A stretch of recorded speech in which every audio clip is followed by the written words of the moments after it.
Muito bem, estamos de volta com o programa Em Pauta aqui pela sua TV Canção Nova. Que maravilha, não é? Hoje tendo a oportunidade de conversar um pouquinho mais sobre este personagem, sobre este santo extraordinário, São Francisco de Assis. Estamos no mês missionário, ele como grande missionário, mas muito mais do que missionário, né? Como fonte, como raiz aí de tantos bons e santos frutos para a Igreja de Deus e para a sociedade como um todo, né? Então, bendito seja Deus por isso. Estamos aqui com o Frei Antônio Moser e o Frei Vitório Mazuco, conversando hoje sobre a expressão do cavalheirismo e da ternura em Francisco de Assis.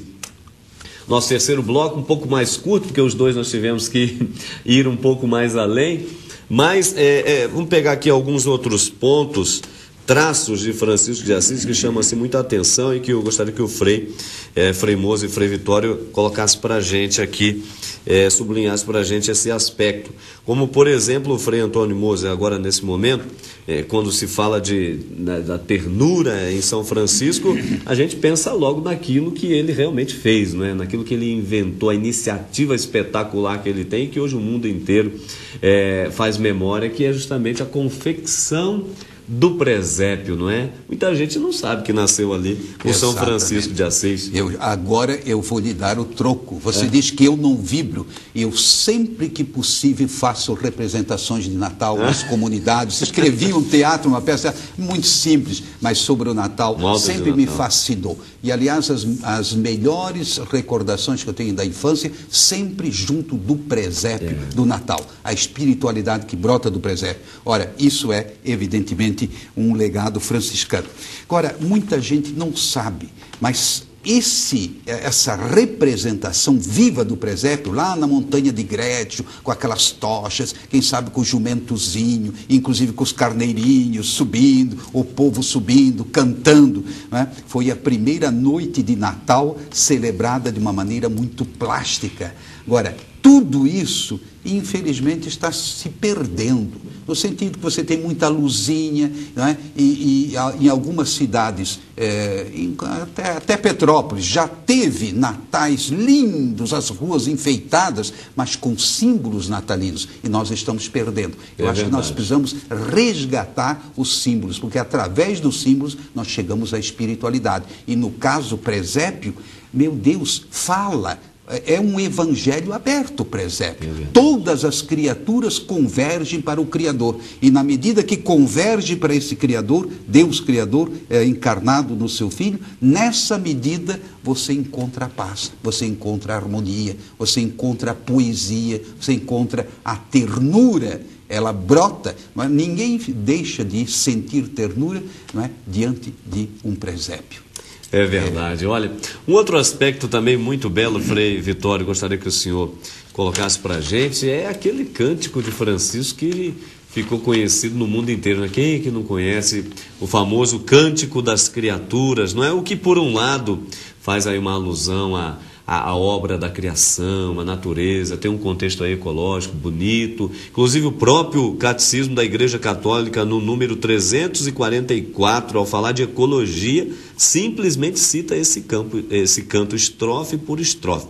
Mas a pergunta que eu gostaria de deixar aqui para o senhor é essa, né? Até que ponto esse cântico ele pode também ser uma espécie de roteiro de uma compreensão cristã da vida e também da morte, porque ali ele cita isso também.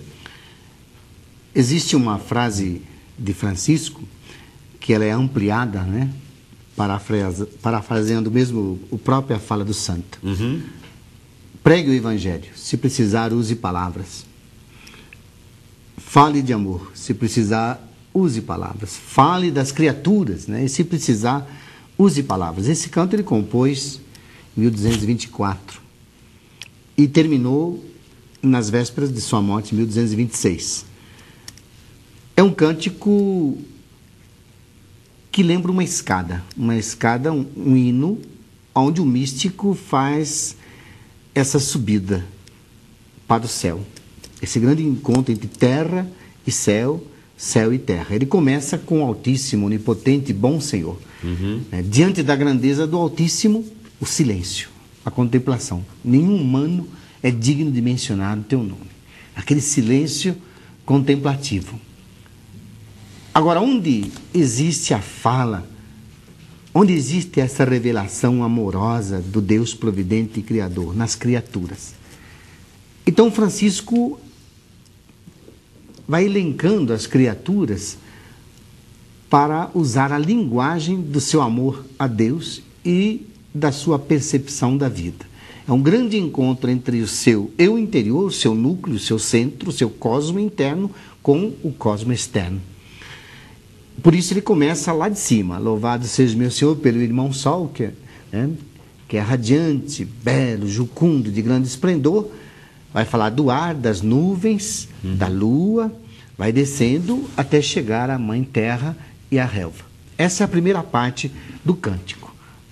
Esse grande encontro dele com a cosmologia, com os elementos da natureza, a bondade de Deus esparramada, a expressão visível do cuidado generoso de Deus. A segunda parte ele vai compor pouco antes de sua morte. É o cosmo interior reconciliado. Ele vai falar da paz, como o Frei Moser já lembrava muito bem as palavras do Frei Aldir Croccoli. Ele vai falar do pecado, ele vai falar do perdão e vai dar boas-vindas à irmã morte. Então é o interior, né? A paz é a inteireza do humano, né? A inteireza do ser. A grandeza de um Deus que está dentro e fora e o humano se relacionando. Ele vai administrar também um conflito entre o prefeito e o bispo de Assis. Mas ele é o homem também que nasce em meio aos conflitos, mas não foge dos conflitos. Permanece ali mostrando essa sua mensagem. O Senhor te dê a paz.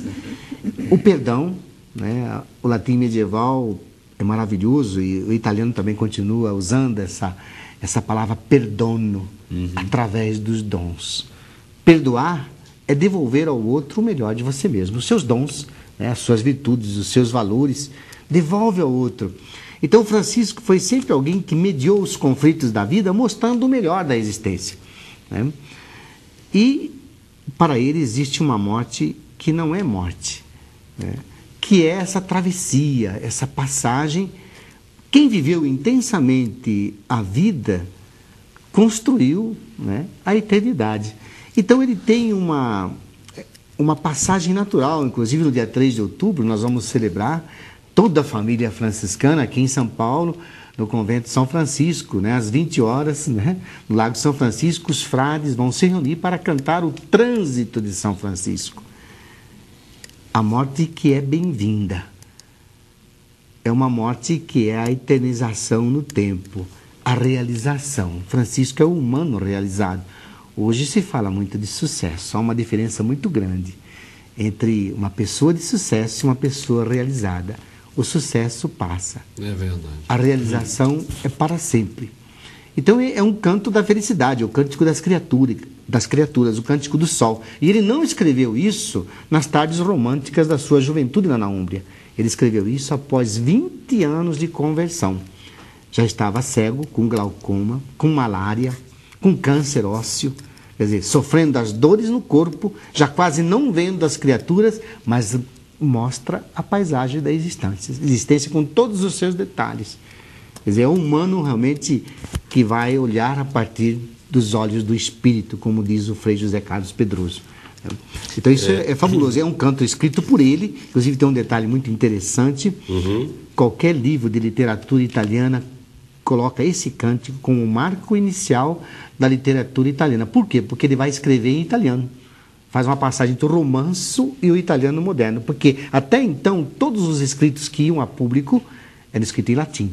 E ele escreve isso na língua vulgar. Quer dizer, a língua realmente popular. E passa a ser o marco da literatura italiana.